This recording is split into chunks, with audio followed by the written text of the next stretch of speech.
Fala pessoal, tudo bem com vocês? Que a graça e a paz do nosso Senhor Jesus Cristo e seja sobre todos vós. Bom, estamos aqui dando continuidade ao nosso estudo no Credo Apostólico e hoje vamos abordar o quarto e o quinto artigo. Bom, o quarto artigo nos diz o seguinte: padeceu sob o poder de Pôncio Pilatos, foi crucificado, morto e sepultado. Bom, ele inicia esse artigo aqui dizendo que Jesus Cristo padeceu.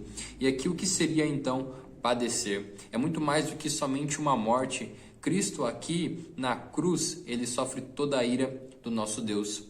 A ira que foi derramada por conta do pecado, o pecado que toda a humanidade cometeu, desde nossos pais Adão e Eva, e então assim toda a humanidade corrompida, caída, e depravada.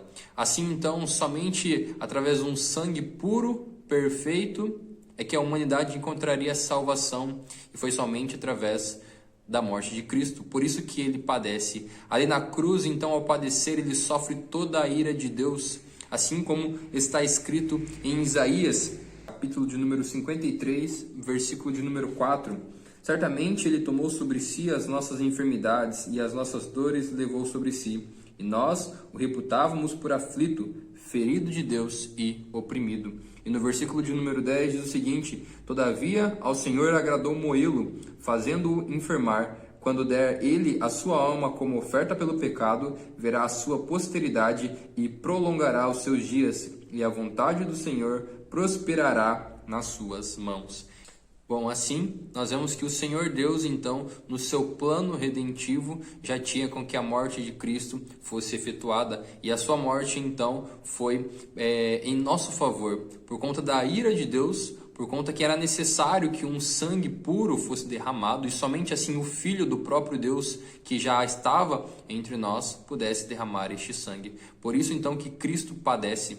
Cristo padece para que eu e você pudéssemos encontrar vida. Cristo padece para que eu e você pudéssemos então ter uma nova chance. Então, por este sofrimento, por essa dor, por padecer na cruz, então ele salva aqueles a quem ele elegeu. Então, ele conquista ali na cruz a graça de Deus em favor dos seus, a justiça e a vida eterna. Assim como diz em Gálatas, capítulo 3, versículo de número 13. Cristo nos resgatou da maldição da lei, fazendo-se ele próprio maldição em nosso lugar, porque está escrito: maldito todo aquele que for pendurado em um madeiro.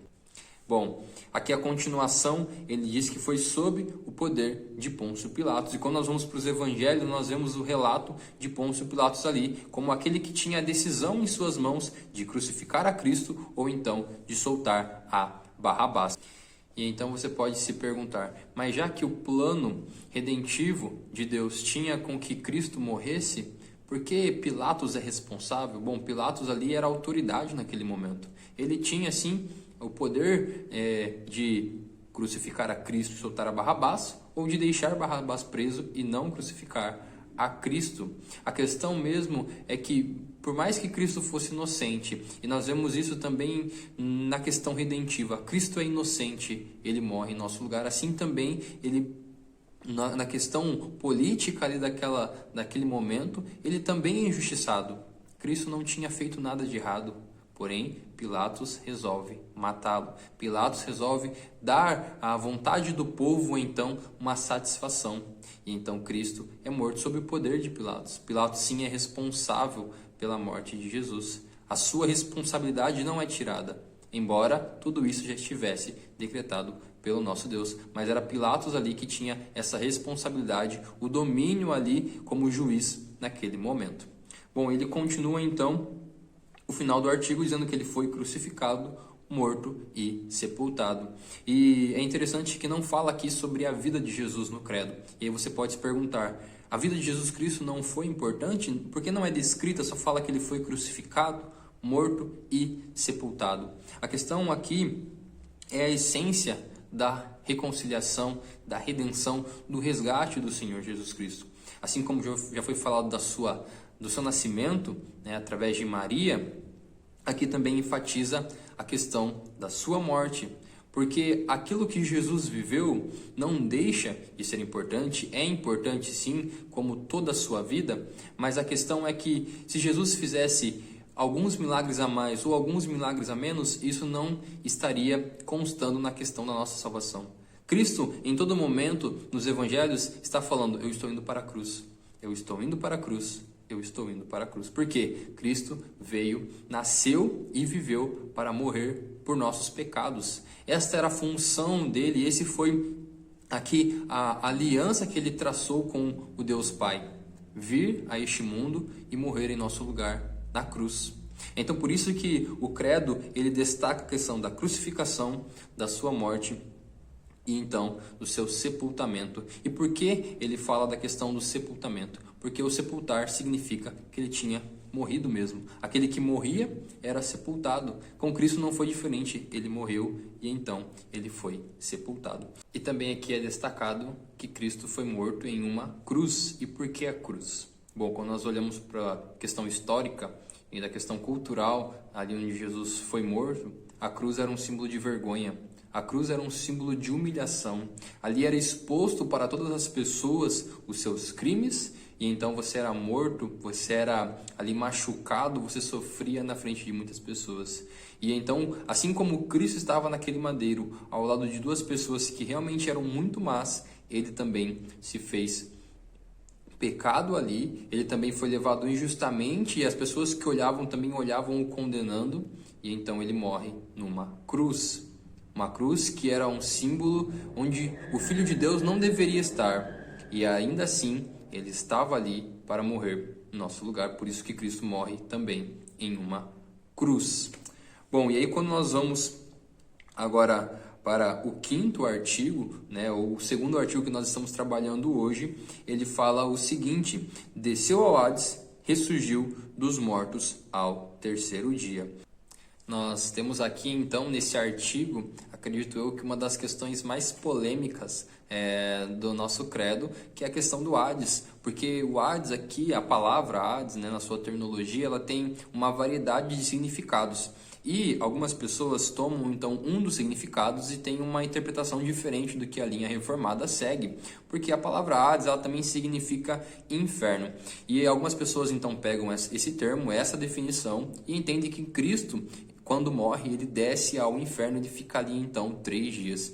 E eles pegam algumas passagens de 1 Pedro e Efésios 4 para defender então e formular uma teoria que Cristo tinha ido ao inferno. E eles então trabalham 2 pontos. Cristo foi ao inferno para pregar o evangelho a algumas almas que estavam ali no estado intermediário do inferno, ou também que Cristo foi ali ao inferno para contar a sua vitória, contar a sua obra e então dar um basta ali na obra de Satanás. Mas a verdade, né, e qual é o nosso conceito, né, sobre Hades na questão reformada, é que Hades significa região dos mortos. Então, quando Cristo morre, quando ele padece, ele vai ao estado de morto. Não que ele, na sua alma, desceu ao inferno. Não, quando nós vemos o relato da cruz e Jesus conversando com um ladrão ao seu lado, ele diz que naquele mesmo dia eles se encontrariam no paraíso. Ou seja, quando Cristo morre, ele volta aos céus com o Pai. Aqui o ponto é que Hades significa literalmente a questão de Cristo estar morto, o estado de estar morto. E quando nós vemos a história do credo, e o credo ele é baseado na teologia dos apóstolos, mas não é escrito pelos apóstolos, muitas pessoas têm uma questão do credo é sacrossanto, não pode ser tocado, né? Enfim, não, a questão do credo é que ele expressa a verdade, o credo traz a história de Cristo consigo. Quando nós olhamos para a história do credo e temos evidências sobre isso, essa passagem de desceu ao Hades foi muito conversado e refutado porque muitas pessoas tinham essa compreensão errada e então poderia ali surgir uma má interpretação e poderia ser tirado então aquela parte do desceu ao Hades. Tanto que no decorrer da história do credo apostólico, essa frase desceu ao Hades foi trocada ali por estar morto, crucificado e sepultado, porque significa o mesmo termo, né? Ou seja, Cristo morreu, mas depois ele foi trocado de volta por crucificado, morto, sepultado, e hoje nós temos ele à frente. A partir desse artigo nós temos a continuação que diz desceu ao Hades. O ponto aqui E nós vemos o credo sendo preservado pelos reformados, tanto que Westminster, Hindenburg, próprio Calvino tem essa definição, e esse conceito é que Hades só mostra a questão do estado de morto. Não que Cristo foi ao inferno, não que Cristo foi a um outro lugar a não ser ao céu. O ponto é que Cristo morreu, mas na questão humana nós sabemos que ele então sobe aos céus, assim como está descrito no relato do ladrão da cruz. E então finalizamos com a parte que diz que ele ressurgiu ao terceiro dia, né? Ressurgiu dos mortos ao terceiro dia. Então qual é a importância disso para nós? Por que Cristo tem que ressurgir? Por que Cristo tem que ressuscitar? Né? Qual é a importância, a implicação disso? A verdade é que Cristo venceu a morte. Porque quando nós olhamos para a história, nós vamos para Gênesis, o que gerou a morte? Desobediência. O que gerou a morte foi o homem não seguir os caminhos do Senhor, não cumprir com a lei. Cristo cumpre a lei. Cristo cumpre todas as leis. Quando nós olhamos para a carta aos Romanos, Paulo ali escrevendo, mostra que Cristo cumpriu o decálogo, ou seja, Cristo cumpriu os 10 mandamentos, aquilo que nenhum homem conseguiu cumprir. Então, como Cristo permaneceria em morte, sendo que ele não pecou? A verdade é que ele venceu a morte. Ele ganhou sobre a morte, sobre o pecado, sobre a punição, sobre a transgressão, sobre a depravação. Cristo venceu. E então por isso que ele ressurge. E ele ressurge aqui no sentido de também mostrar a nós que nós um dia ressuscitaremos com ele. E as passagens bíblicas em Romanos nos mostram isso, o motivo da ressurreição de Cristo. Romanos 4, versículo 25, nos diz o seguinte: o qual foi entregue por causa das nossas transgressões e ressuscitou por causa da nossa justificação. No capítulo 6, no versículo 4, diz o seguinte: fomos, pois, sepultados com ele na morte pelo batismo, para que, como Cristo foi ressuscitado dentre os mortos pela glória do Pai, assim também andemos nós em novidade de vida. E no capítulo 8, versículo de número 11, nos diz o seguinte: se habita em vós o Espírito daquele que ressuscitou a Jesus dentre os mortos, esse mesmo que ressuscitou a Cristo Jesus dentre os mortos, vivificará também o vosso corpo mortal, por meio do seu Espírito em que vós habita. Então Cristo ressurge porque ele vence a morte e também para a nossa justificação e para que com ele nós também ressuscitemos. Não no sentido literal aqui do momento que ele ressuscitou, nós ressuscitamos também junto, não. Mas que um dia eu e você ressuscitaremos na sua segunda vinda, o nosso corpo se juntará com a nossa alma e então glorificados viveremos eternamente. Cristo aqui garante a nossa vida eterna. Cristo aqui garante na sua ressurreição a nossa ressurreição. Por isso então que ele ressurge ao terceiro dia. E assim então nós finalizamos aqui o quarto e o quinto artigo do Credo Apostólico. Espero que você tenha aprendido muito, que isso tenha sido edificante para a sua vida e que você possa compreender então a seriedade e a grandeza da obra de Cristo em nossa vida. Não deixe de curtir, de compartilhar esse vídeo, de nos seguir no nosso canal e então divulgar esse também para os seus amigos, para os seus familiares e para a sua igreja. Que Deus te abençoe e fiquem com Deus.